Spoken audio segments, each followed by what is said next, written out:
अस्सलाम वालेकुम स्टूडेंट्स, क्या हाल है? आई होप सो आप एकदम से अच्छे होंगे, खुश होंगे, बाश होंगे। अल्लाह ताला इसी तरीके से आपको हंसता मुस्कुराता रखे। आज बहुत ही इम्पॉर्टेंट टॉपिक के साथ बेटा आपकी खिदमत में हाजिर हूँ। टॉपिक है जीएम काउंटर। जीएम काउंटर को गागर मोनोट्यूब भी कहते हैं और जो रेडिएशन डिटेक्टर में सबसे इम्पॉर्टेंट है, जो एज अ लॉन्ग क्वेश्चन आपसे पूछा जा सकता है, वो क्या है बेटा? GM counter. तो सबसे पहले हम अगर हम डिफ़ाइन करें जीएम काउंटर को या गाइगर मोनोट्यूब को, तो हम यूँ डिफ़ाइन करेंगे: a device that is invent by Geiger used to detect the radiation known as Geiger monotube.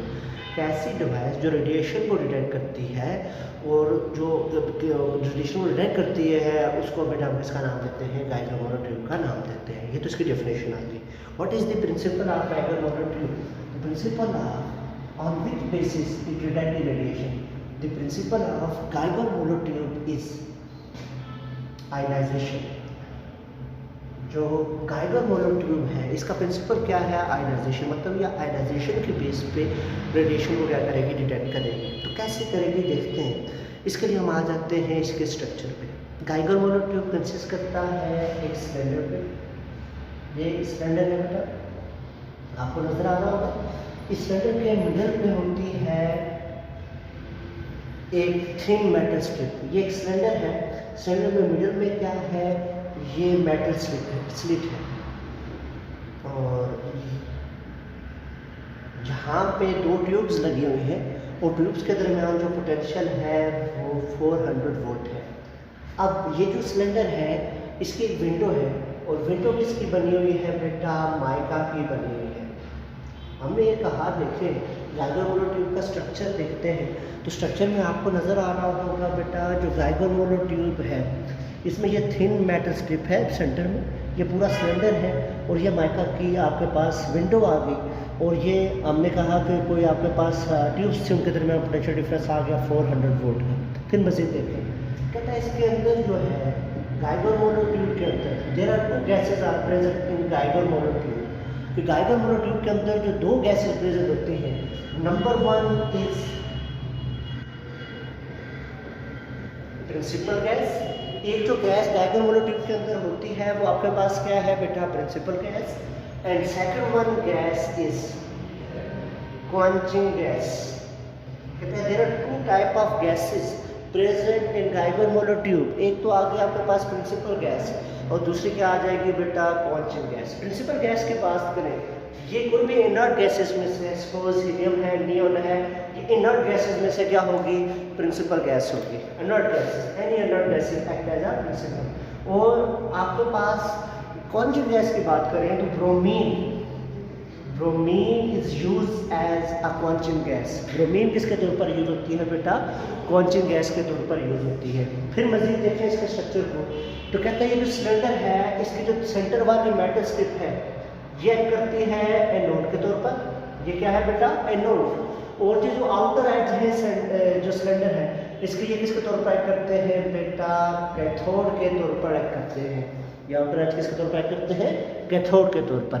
फिर मजीद देखें, मजीद ये कहता है ये जो विंडो बनी हुई है माइका से, कि इससे रेडिएशन इंटर होती है और वो रेडिएशन अल्फा भी हो सकती हैं, बीटा भी हो सकती हैं और गैमा भी हो सकती हैं। ये स्ट्रक्चर बेटा सिंपल फिर सुन लीजिएगा। एक हमारे पास क्या है? गाइगर मोनोट्यूब है, यहाँ हमने कहा सिलेंडर है, उसके सेंटर में मेटल स्ट्रिप है जो एनोड के तौर पर एक्ट कर रही है, आउटर एज कैथोड है। फिर मैंने कहा इसके अंदर दो गैसेज है, एक प्रिंसिपल गैस है जो इनर्ट गैसेज में से है, दूसरा क्वांचिंग गैस है जो क्या है? ब्रोमीन है। और मैंने कहा जो विंडो है वो माइका की बनी हुई है और इससे हम रेडिएशन को क्या करेंगे? रेडिएशन यहाँ सेंटर होगी। अब वर्किंग पे आ जाते हैं। प्रिंसिपल देख लिया, स्ट्रक्चर। अब वर्किंग देखिएगा, वर्किंग सुनिएगा। वर्किंग में क्या कहता है? कहता है, सुनना है पुत्र अच्छे से। वर्किंग में सिंपल ये कहता है कि when radiation inter into Geiger monotube, कि जो ही रेडिएशन इंटर होगी किस में बेटा? गाइगर मोनोट्यूब के अंदर, then these radiation cause ionisation. ये रेडिएशन क्या करेंगे? आयनाइजेशन काज करेंगे। रेडिएशन जो इंटर हुई तो प्रिंसिपल गैस से उनका टकराव होगा और जो ही टकराव होगा तो ये क्या काज करेंगी? आयनाइजेशन। आयनाइजेशन से मुराद क्या है? जो भी इनर्ट गैस होगी उसके इलेक्ट्रॉन को रिमूव करेंगी।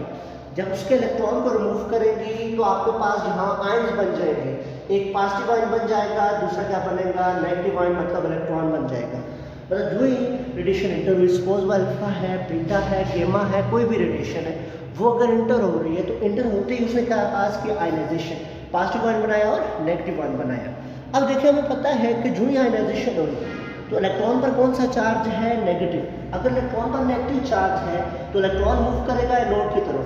ये सेंटर वाली जो आपके पास स्ट्रिप थी ये एनोड है, इलेक्ट्रॉन किस तरह मूव करेगा, एनोड की तरफ। और जो पॉजिटिव आयन है वो किस तरह मूव करेगा, कैथोड की तरफ, उस तरफ। अब इलेक्ट्रॉन जब मूव करेगा, कहता है फर्दर, जब इलेक्ट्रॉन जो मूव करता हुआ जाएगा तो इलेक्ट्रॉन आप जाते हुए जिस भी एटम के साथ टकराएगा उसको फर्दर क्या करेगा, आयनाइज करेगा, फर्दर पॉजिटिव और नेगेटिव आयन बनाएगा।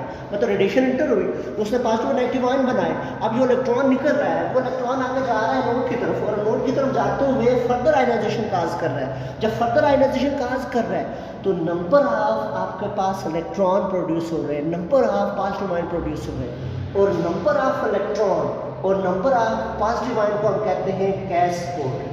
क्या कहते हैं बेटा, कैस्कोड। या इसको कहते हैं एवलांच, इसको सिंपल हम किसका नाम देते हैं, एवलांच।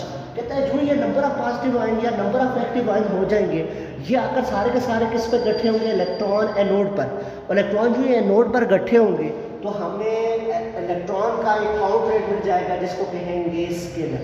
मतलब इलेक्ट्रॉन करंट मूव कर रहे हैं तो करंट प्रोड्यूस हो रहा है, तो हमें इलेक्ट्रॉन का एक काउंट रेट आ जाएगा जिसको हम किसका नाम देंगे बेटा, स्केलर का नाम देंगे। फिर आगे बड़े मजे की इंटरेस्टिंग बात है, ये इन दिस वे आपके पास काउंटिंग होती है रेडिएशन की। आगे मजीद बता रहा है बेटा नेक्स्ट दूसरे पैराग्राफ में, सेकंड में क्या कहता है, कहता है देखिए हमें पता है कि जो ये रेडिएशन इंटर हो रही है तो रेडिएशन के इंटर होने से क्या बन रहे हैं, पॉजिटिव और नेगेटिव आयन। अब जाहिर बात है कि पॉजिटिव आयन मूव करेंगे कैथोड की तरफ और इलेक्ट्रॉन मूव करेंगे किसकी तरफ बेटा, एनोड की तरफ। अब कहता है जो इलेक्ट्रॉन है जो एनोड की तरफ मूव कर रहे हैं, इलेक्ट्रॉन जो एनोड की तरफ मूव कर रहे हैं वो तकरीबन एनोड पे पहुंचने के लिए जो टाइम लगाते हैं वो 1 माइक्रोसेकंड। इलेक्ट्रॉन जो एनोड पर पहुंचने के लिए जो टाइम लगा रहे हैं वो कितना लगा रहे हैं बेटा, 1 माइक्रोसेकंड। और जो चूंकि पॉजिटिव आयन जो होते हैं ये हैवी होते हैं, हैवी होने की वजह से जो पॉजिटिव आयन है, हैवी होने की वजह से जो पॉजिटिव आयन है जो टाइम लगाएंगे ये तकरीबन लगाएंगे 10 की पावर -4 सेकंड। इलेक्ट्रॉन माइक्रोसेकंड में कितना लगाएंगे, 10 की पावर -4 सेकंड। तो दोनों का टाइमिंग का डिफरेंस आ गया। अब सुनिएगा आगे बहुत मजे की बात है, डेड टाइम बता रहा हूँ। कहता है देखें इलेक्ट्रॉन माइक्रोसेकंड में आ रहे हैं, वो एकदम से आएंगे और जो आपके पास मैटर स्ट्रिप है इस पर आकर कलेक्ट हो जाएंगे, इलेक्ट्रॉन इस पर आकर क्या हो जाएंगे, कलेक्ट। अब जो पॉजिटिव आयन होंगे, पॉजिटिव आयन जाएंगे, लेकिन पॉजिटिव आयन जो है वो 10 की पावर -4 सेकंड में जाकर कलेक्ट होंगे, 10 की पावर -4 सेकंड लगाएंगे। इलेक्ट्रॉन आकर इधर पहुंच जाएंगे लेकिन पॉजिटिव आयन नहीं पहुंचेंगे अभी कैथोड पे, और वो आगे पॉजिटिव आयन जो है कैथोड पे पॉजिटिव आयन की लेयर बना लेंगे। क्यों, उनका टाइम थोड़ा सा ज़्यादा है। जब वो पॉजिटिव आयन की एक लेयर सी बनाएंगे तो देखिए कैथोड के आगे पॉजिटिव आयन की लेयर बन जाएगी क्योंकि वो सुस्रफी का शिकार है, और इधर एनोड पर भी कौन सा चार्ज है, पॉजिटिव चार्ज है, और कैथोड के आगे भी पॉजिटिव लेयर है। इसका मतलब कैथोड भी किसके तौर पर एक्ट करेगी, पॉजिटिव बिहेवियर शो करेगी। In this way there is no potential difference between anode and cathode. इस वक्त एनोड और कैथोड के दरमियान कोई पोटेंशियल डिफरेंस नहीं होगा। At that time we cannot detect the radiation, इस टाइम कोई भी रेडिएशन हम डिटेक्ट नहीं करेंगे, and this time is known as dead time. और इस टाइम को हम किसका नाम देंगे बेटा, डेड टाइम का नाम देंगे। सुनिएगा फिर अगर कोई मसला हो। कहता है इलेक्ट्रॉन माइक्रोसेकंड में आ रहे थे, आकर एनोड पे कलेक्ट हो गए, पॉजिटिव आयन 10 की पावर -4 सेकंड में जाएंगे, तो जितनी देर में इलेक्ट्रॉन कलेक्ट होंगे पॉजिटिव आयन थोड़ा देर लगाएंगे कलेक्ट होने में कैथोड पे, और इन दिस वे वो पॉजिटिव आयन कैथोड के आगे एक लेयर सी बना लेंगे। इन दिस वे कैथोड के आगे पॉजिटिव आयन की लेयर होगी, इधर एनोड ऑलरेडी पॉजिटिव है तो ऊपर भी पॉजिटिव नीचे भी पॉजिटिव, तो पोटेंशियल डिफरेंस नहीं होगा। इस दौरान कोई भी रेडिएशन जो है वो डिटेक्ट नहीं होगी, और इस टाइम को हम किसका नाम देंगे, डेड टाइम का नाम देंगे। और डेड टाइम की वैल्यू कितनी है बेटा, 10 की पावर -4 सेकंड। डेड टाइम किसके इक्वल है बेटा, 10 की पावर -4 सेकंड। फिर मजीद सुनिएगा, मजीद कहता है, देखें मजीद ये बताता है कि पॉजिटिव आयन जो है वो जब जाकर कैथोड के साथ टकराएंगे, मजीद सुनिए, ये कैथोड है, कैथोड पे जाकर जब पॉजिटिव आयन टकराएंगे कैथोड पे, तो पॉजिटिव आयन जब कैथोड पे टकराएंगे तो कैथोड पे टकराने की वजह से पॉजिटिव आयन मजीद कैथोड से इलेक्ट्रॉन को मिट कराएंगे। जो पॉजिटिव आयन कैथोड के साथ जाकर टकरा रहे हैं वो कैथोड के साथ जब टकराएंगे तो मजीद इलेक्ट्रॉन को क्या करेंगे, एमिट करेंगे। उन इलेक्ट्रॉन को हम नाम देंगे सेकेंडरी इलेक्ट्रॉन का। उन इलेक्ट्रॉन को किसका नाम देंगे, secondary electron. And secondary electron are emitted from cathode. और सेकेंडरी इलेक्ट्रॉन कौन से एमिट हो रहे हैं, कैथोड से, क्योंकि पॉजिटिव आयन उसके साथ जाकर टकरा रहे हैं। और ये सेकेंडरी इलेक्ट्रॉन जो है ये अपनी एक पल्स प्रोड्यूस करेंगे, सेकेंडरी इलेक्ट्रॉन भी अपने एक एवलांच बना लेंगे और इन दिस वे एनोड पे पहुंचेंगे, एक एक्स्ट्रा काउंट आ जाएगा। मतलब रेडिएशन एक दाखिल हो रही है, एक तो रेडिएशन का काउंट रेट होगा, दूसरा सेकेंडरी के इलेक्ट्रॉन एक काउंट कर लेंगे। तो इन दिस वे प्रॉपर जो है वो काउंटिंग नहीं हो सकेगी। अब प्रॉपर काउंटिंग करने के लिए हम यूज़ करते हैं क्वांचिंग गैस को। कौन सी गैस को बेटा, क्वांचिंग गैस। क्वांचिंग गैस क्या करती है, कहता है क्वांचिंग गैस जो है must having low potential through inert gas. Quenching gas का जो पोटेंशियल है वो इनर्ट गैस से क्या होना चाहिए, लो होना चाहिए। यानी क्वांचिंग गैस एकदम क्या होना चाहिए, आयनाइज। अब क्वांचिंग गैस क्या करती है, उसका काम क्या है, क्वांचिंग गैस ये करती है, मतलब ब्रोमीन है, उसका पोटेंशियल लो है। क्वांचिंग गैस जो ही सेकेंडरी इलेक्ट्रॉन जो कैथोड से एमिट हो रहे हैं वो सेकेंडरी इलेक्ट्रॉन है, जो ही सेकेंडरी इलेक्ट्रॉन कैथोड से एमिट होते हैं तो क्वेंचिंग गैस उनको क्या कर लेती है, कैच कर लेती है। और जो इनको कैच करती है और खुद क्या हो जाती है, न्यूट्रल या क्या हो जाती है, डिसोसिएट हो जाती है। क्वांचिंग गैस की मजे की बात यह है कि जो इलेक्ट्रॉन कैथोड से निकलेंगे क्वांचिंग गैस उनको कैच कर लेगी और कैच करके उनको ऑब्जर्व करेंगे, खुद एटम में डिसोसिएट हो जाएगी। थोड़ी देर बाद फिर मॉलिक्यूल बनाएगी, फिर यहाँ से जो एक्स्ट्रा इलेक्ट्रॉन निकलेंगे उनको क्या कर लेगी, कैच कर लेगी। इन दिस वे जो एक्स्ट्रा एवलांच आ रही है उसको हम क्या कर लेंगे बेटा, काबू में कर लेंगे। और जो हमारे पास जो GM काउंटर है इसमें ड्रॉबैक है, इसमें बेटा क्या ड्रॉबैक है, इसमें एक ही ड्रॉबैक है, इसमें काउंटर जो डेड टाइम का 10⁻⁴ सेकंड के लिए जो भी रेडिएशन एंटर होगी उसको डिटेक्ट नहीं कर सकते। इस वजह से ये इतना यूज़फुल नहीं है, ये स्लो डिटेक्टर है, ये आपके पास फास्ट डिटेक्टर नहीं है। आई होप सो आपको समझ आई होगी, आसान है, कोई मुश्किल नहीं है। पढ़िएगा, रिस्पॉन्स लाजमी दीजिएगा, अपना बहुत सारा ख्याल रखेंगे। इंशाल्लाह 18 को मिलते भी हैं हम, तो अल्लाह हाफ़िज़।